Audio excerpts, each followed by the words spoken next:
but you can see that you were like close, and still you were like 0.5% off. I'm not banking on come on, like 0.5%. Are you kidding me, dude? No. It's not my point. Your German precision.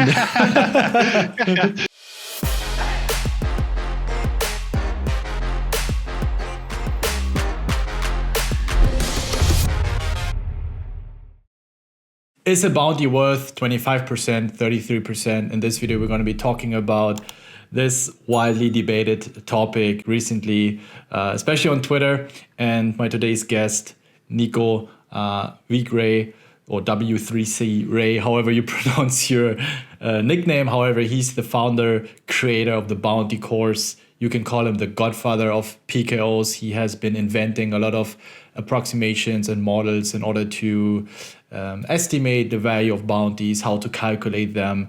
A lot of the science, a lot of the approaches you find out there today is based on his work. He has a big mathematical background. You can call him the professor of bounties. So yeah, I'm very, very proud to have him on the team to create such a valuable course. And yeah, today we're going to be debunking the myth, 25%, 33%, perhaps 40%. I mean, we have been talking about it already at different times, but today we're going to show you a little, or he's going to show you some of the approaches, some of the estimations he was doing in order to give you a better idea how to estimate the value of bounty or of the bounties in order to make a better decision in game. Nico, welcome. That was a long introduction, but I'm very happy you're here today. Yeah, hello. Hello. Let's go.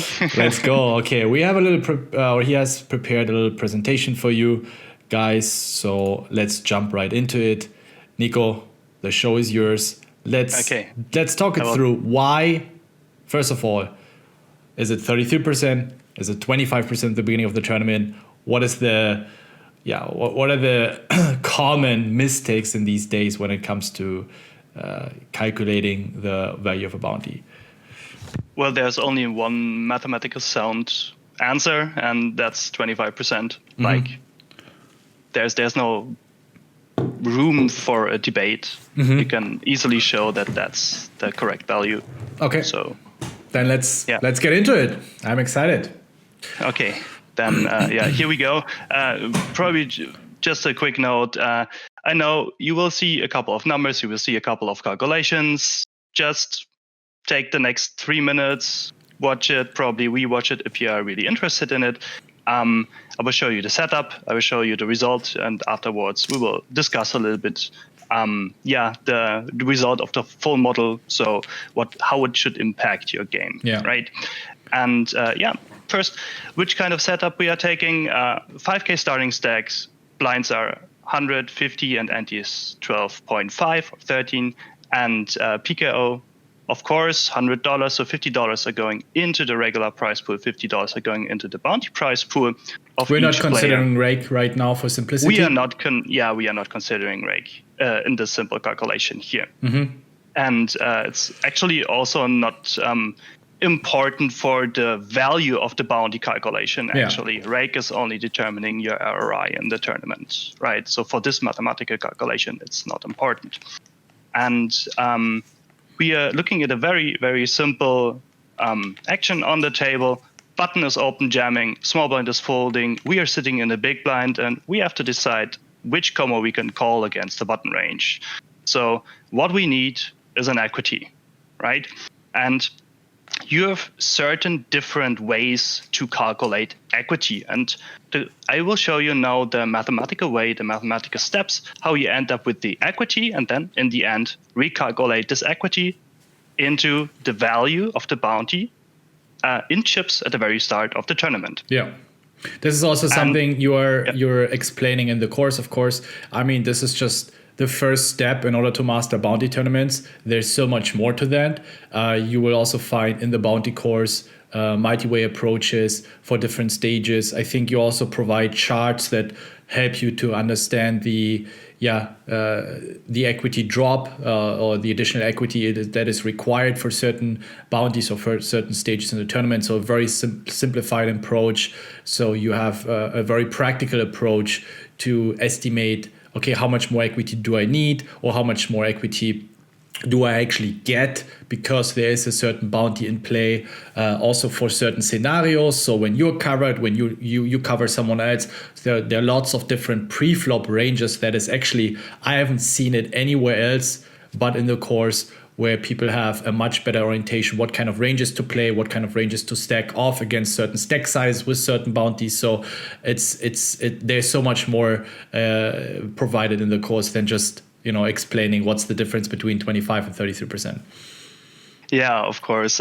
Probably also after the presentation, I give you like a little take on the whole chip approximation, if you should use it or not. In my opinion, there are way better methods to make your in-game estimation way faster. And that's what matters, that you make the right decision in-game and not using an approximation for your studying. In-game, it's the most important to come up with a quick equity. I need 40%, then I can call this and that, right? But let's do this after the short presentation. What are the mathematical steps? First of all, we need to get this equity to call the all-in, and we will calculate this equity by stack $EV. This means we are looking into 3 possible outcomes for the hand. Just to interrupt you, because there are a lot of viewers that might just tune in. Stack $EV essentially just means what is your stack worth in dollar. In cash games, you have, let's say you play NL 100, you get $100, your stack is worth $100. If you start a tournament, your 5K, let's take that example of your starting stack. 5,000 chips at the beginning of the tournament are probably going to be worth around $100, right? Or at the very start, it's worth $100. Let's take, just for you to understand the difference. Let's say for whatever reason, you have 5,000 chips, maybe you approach the bubble. You're in the stone bubble, you lose a big pot, and you have one big blind left, and this one big blind are your 5,000 chips. This stack, because you're so close to the money, is going to be worth way more than just $100, right?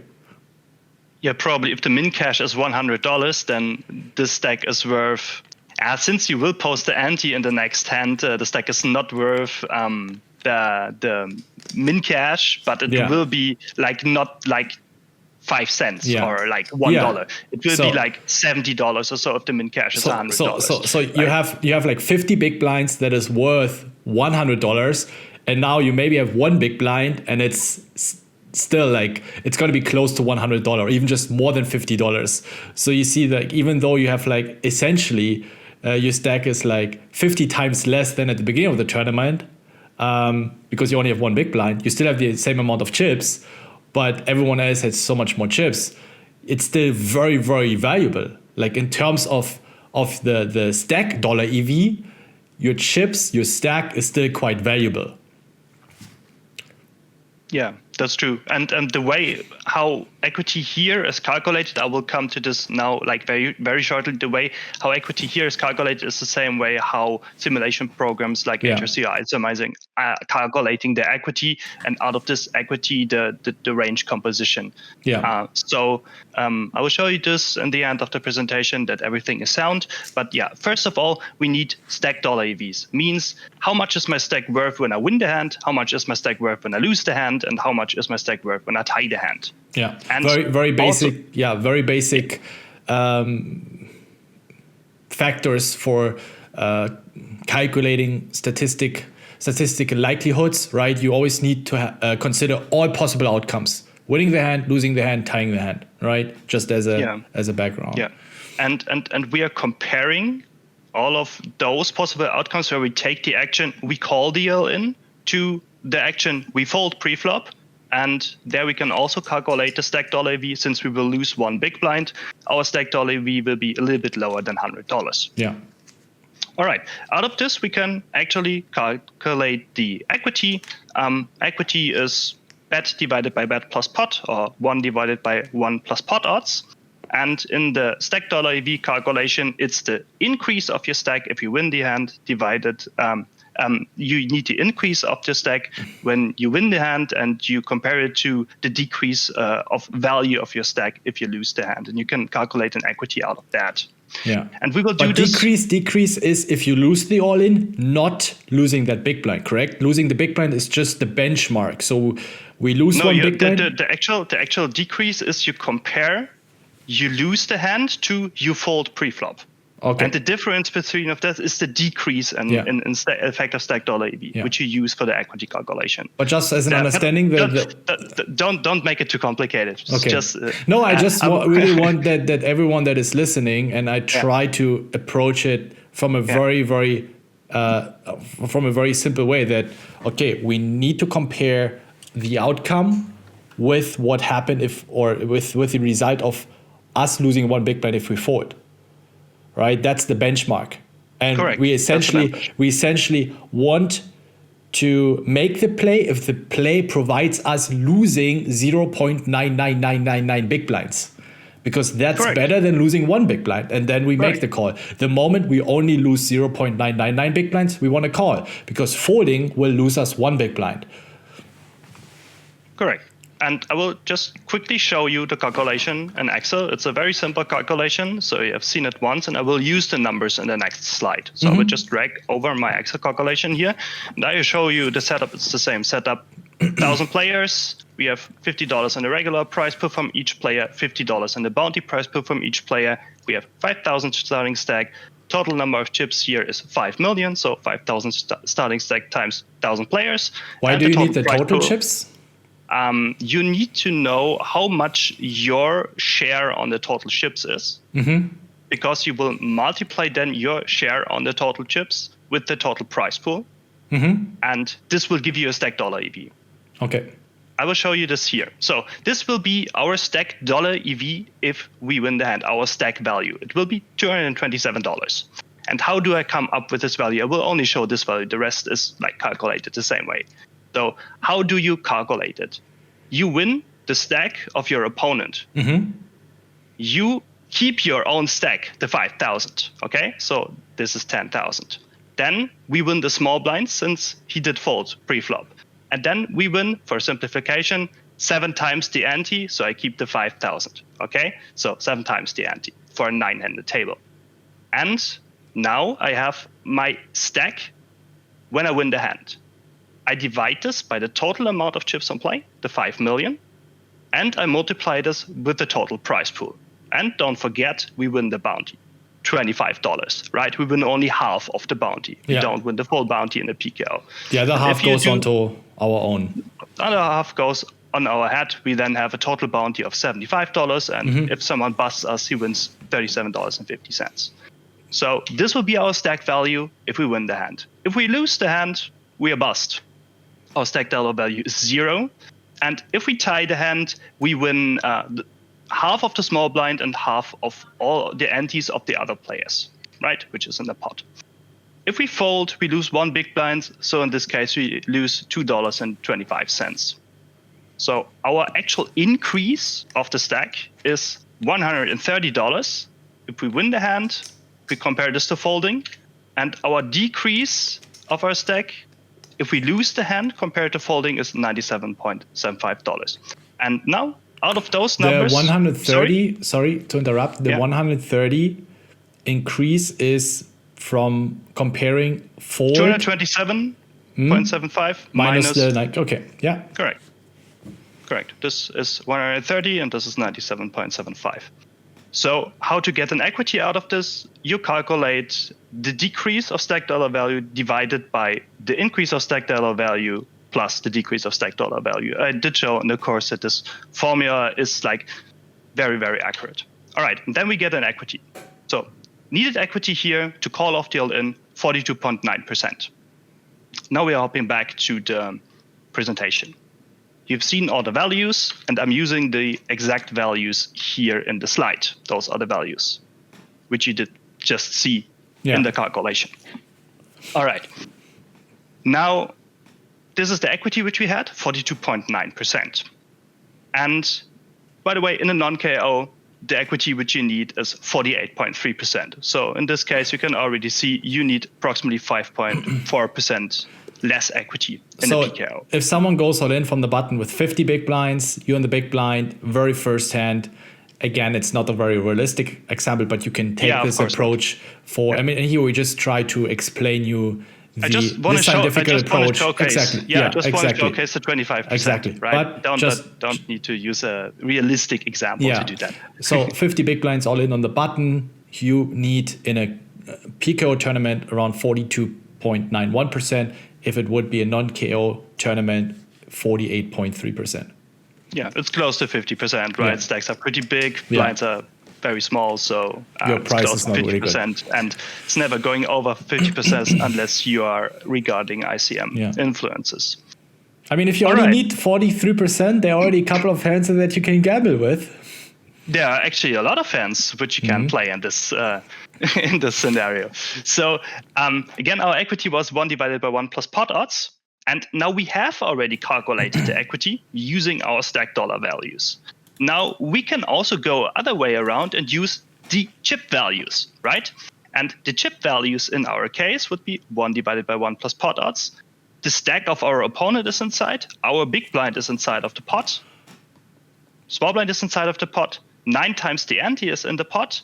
And we have to call the stack of our opponent minus the big blind we have in the pot.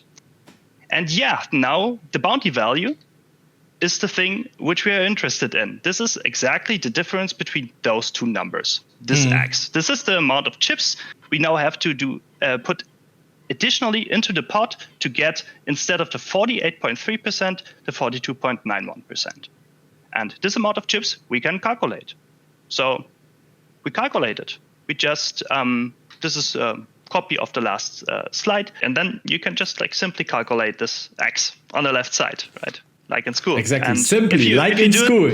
If you do it with your pocket calculator, you can just type in now the stuff which you have here, so the needed equity and all of this. Then you get a value of X of 1,250. And 1,250 was exactly 25% of a starting stack, since we did start with 5K. Magic, 25%.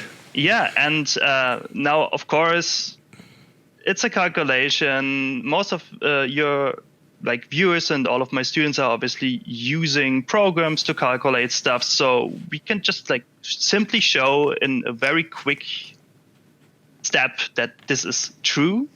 And I will just run the sim from the start. Sim running here takes, I don't know, 20 seconds or so. So how does the setup look like? We are at the very start of the tournament. Everyone has 5,000 chips. Everyone has a start bounty. We have a total of 1,000 players. And we have jam only, okay? And now we look into the situation. Button is open jamming. We're sitting in the big blind and we have to consider what we want to call. And the simulation program for PKO tells us, okay, this is our calling range against the Nash equilibrium open jamming range of the button of 18%.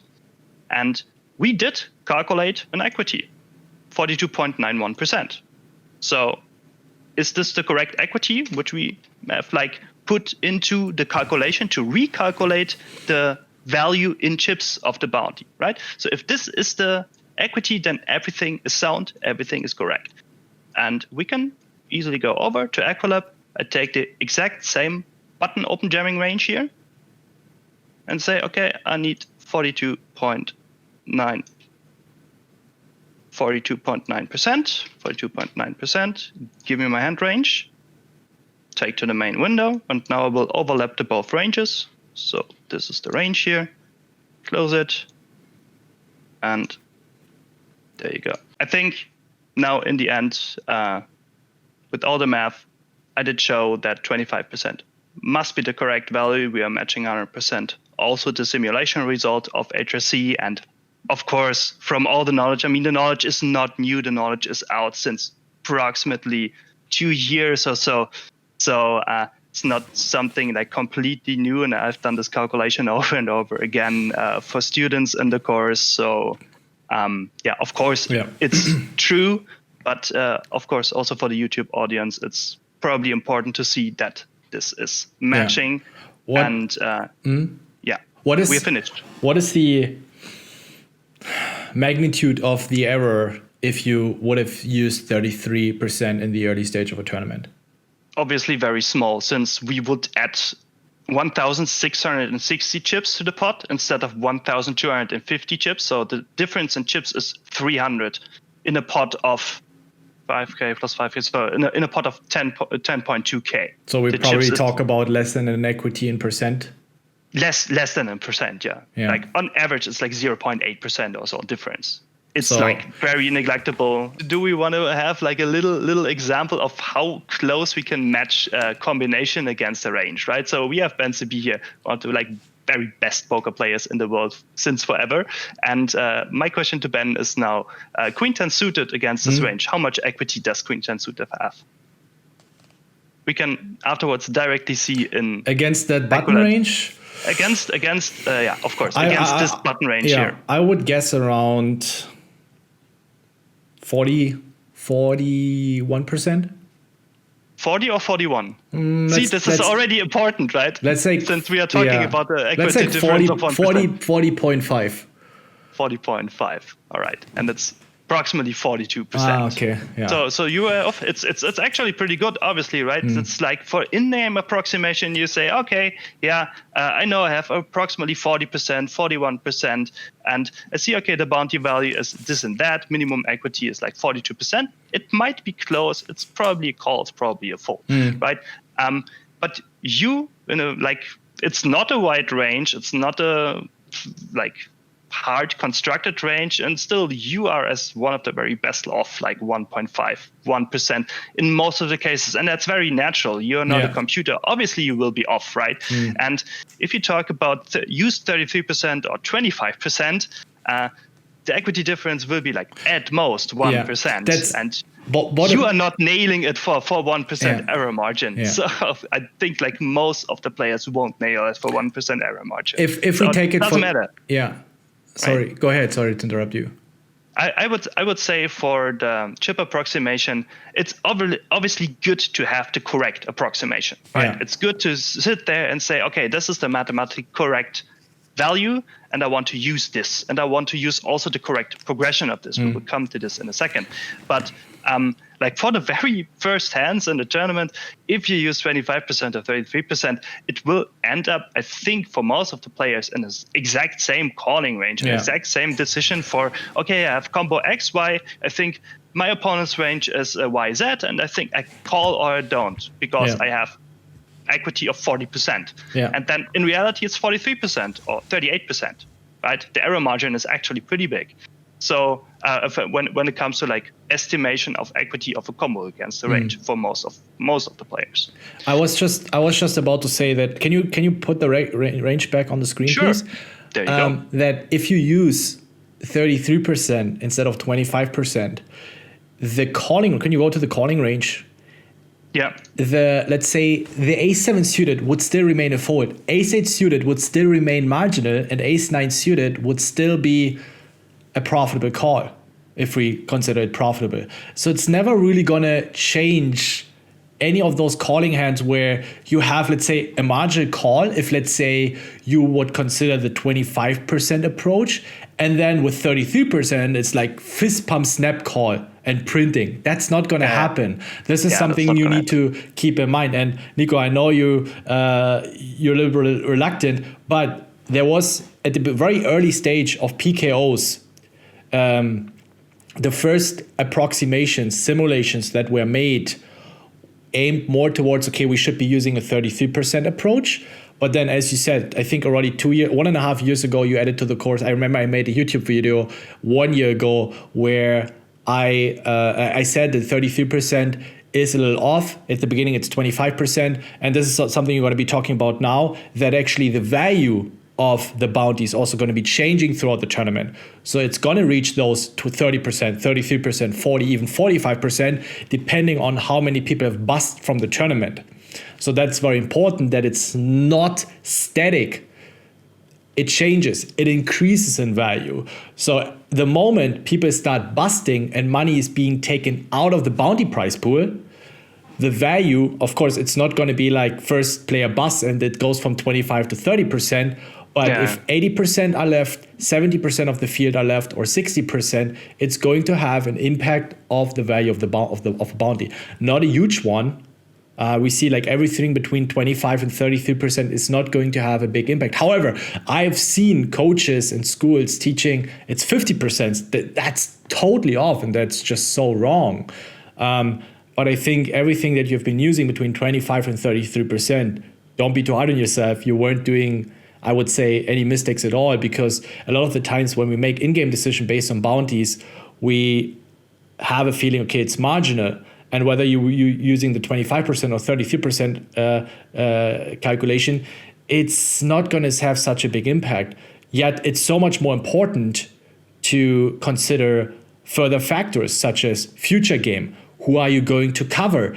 What are the sizes of the bounties that you're going to cover? What are you going to lose in terms of your situation if you lose the all-in? Are you still going to be covering any stacks? If you lose and you're the shortest stack on the table, this has a devastating impact on your future game. So you should maybe even skip a marginal spot. But if you if you win, you can't cover the entire table. Maybe there's a 20 big blind stack with a huge bounty that you cover. It's way more worth than to gamble a little bit and to take a marginal in. These factors are so much more important than, the 25 versus 33% approach. Totally agree. There are way more important factors and way more interesting things to learn actually for PKOs than which kind of how much chips do I have to add to the pot. And let me probably now give a last take on this whole chip approximation method, since I'm not a big fan of it.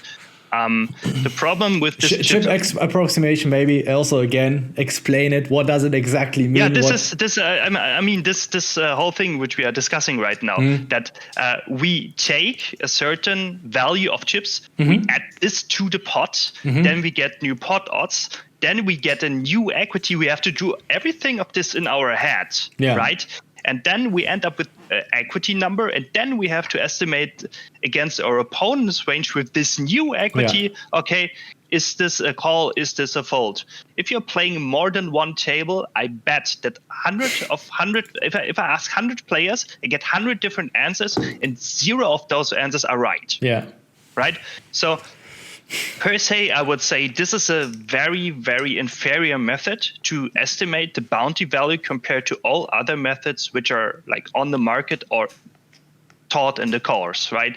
So we have like very easy way to estimate the value of the bounty. Just look into 2 different things. Okay, how much bounty does he have? How much stacks does he have compared to his starting stack? Okay, that's a ratio. You get just a very simple number, very simple calculation. Look up into a tabular, what is the value of the bounty? Ready, done. No calculation needed, right? And you skip like 5 steps, and in all of those 5 steps, you will make mistakes since you're not a calculator, you're a human being, right? Yeah. So your estimation of the equity in the end will be like, I mean, again, I can ask you, if you get odds of 1.6 to 1, Ben, what is the equity? Sorry, 1.6 to 1, what's the equity? 38? I mean, and it's not like that I'm a math with it. It's just I have orientation points. It's actually pretty close, right? It's 38.5% indeed, right? I know that one to 2. If you get 2 to 1, you need to be right every third time. So 33%. Yeah. Right. 1 to 3, 25. 1 to 1, 50%. So now if you get 1.6 to 1, it's somewhere between 33 and 50%. So it's probably going to be 38 to 40%. And that's totally sufficient. You don't actually need to know you don't need to understand the formula or the equation, or you don't need to be a math with it. You just need to be clever and just remember a few of those thresholds or benchmarks, or even want to call it. So 1 to 2 is 33. 1 to 1 is 50%. And then 1.6 is somewhere in the middle, and you got it, right? Yeah, but you can see that you were like close, and still you were like 0.5% off. I'm not debunking on come on, like 0.5%. Are you kidding me, dude? No. It's not Fuck my you, point. German precision.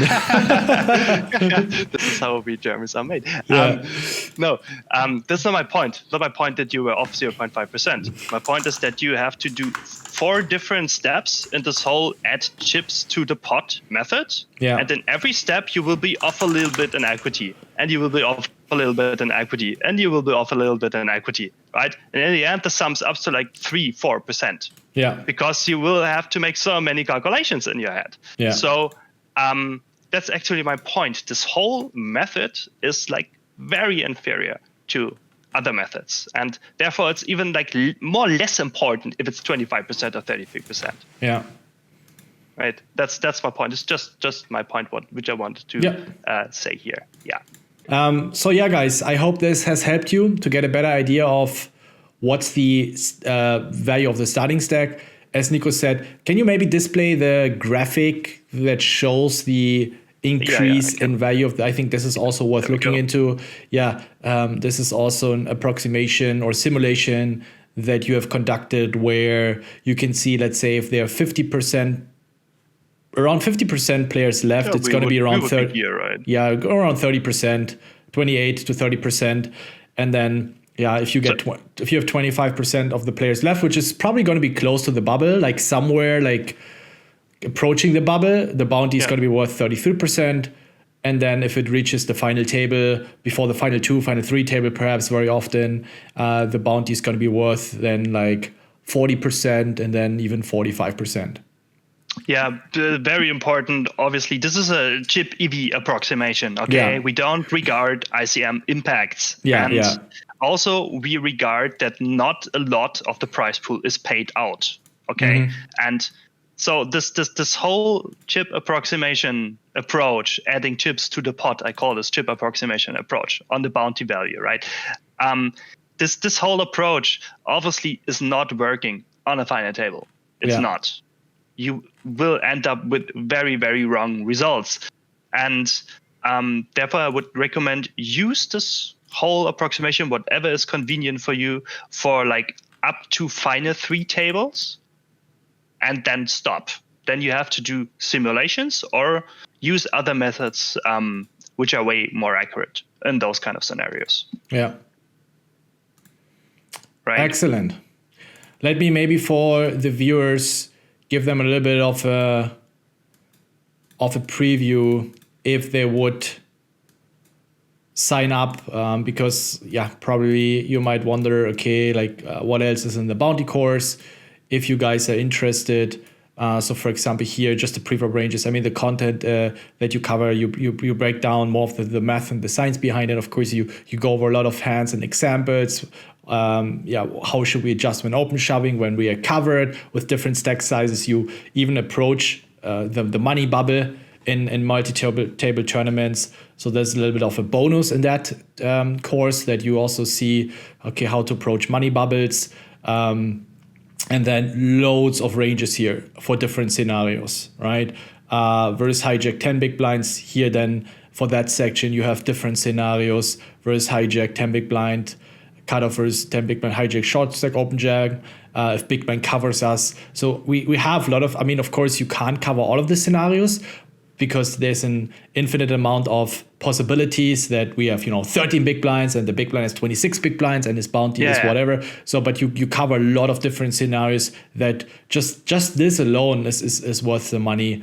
So even 3-betting ranges, 3-bet call, and rejamming when we are covered, late position, with a certain bounty power. You also explain what the bounty power means, so you will get an idea how much equity we need, and you get access to a lot of different ranges here that will boost your PKO game enormously. Great. And Nico, by the way, one last question. Also important, the field size is also correlating with the value of a bounty. Is that correct? So what about... Because here we talk about field size that is left, but there's also difference, let's say, if it's a 10,000 runner tournament or 100 runner tournament.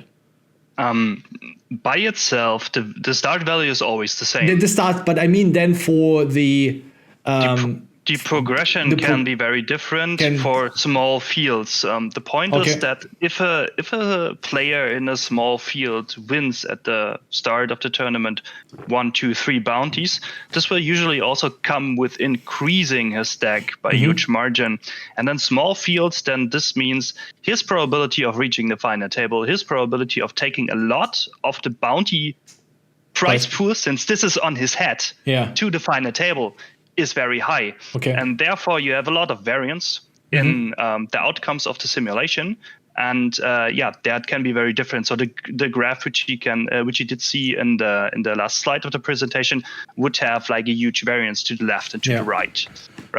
For big fields, it's actually independent. So for you will reach very fast a stable result. For like 80 plus players who reach a stable result, how the progression of the bounty is looking like. And for below, you will get more and more variance inside of this. Great. Nico, thank you so much. And by the way, for everyone who's still around, I purposely didn't mention it at the beginning. It would be better for the sales. My team is probably going to hate me for that. But if we're still around, we are going to be running a discount for 7 days for the bounty course up until today, the moment the video has been put on YouTube. So if you're interested in learning bounty tournaments, or if you want to improve your bounty game, there's going to be a discount now available. Just check it out in the description. So yeah, Nico, thank you again for joining me here today and debunking some of the myths that have been around for PKO tournaments. Any last words that you wish to share? A golden advice, a golden tip for PKO tournaments? Be aggressive at the start of the tournament and don't chase too much for the bounties in the late game. Because then ICM is becoming more important. And your stack dollar EV, which is like coming mostly from the regular payouts, is like way bigger than the bounty to win. So yeah, laddering is way more important than winning, chasing a bounty like with a very, very wide range. Good way to wrap it up. So keep that in mind, guys. See you next time. And if you do enjoy, don't forget to subscribe and to like. Nico, thank you again so much once again. See you guys next time. Thanks for having me. Bye-bye. Bye-bye.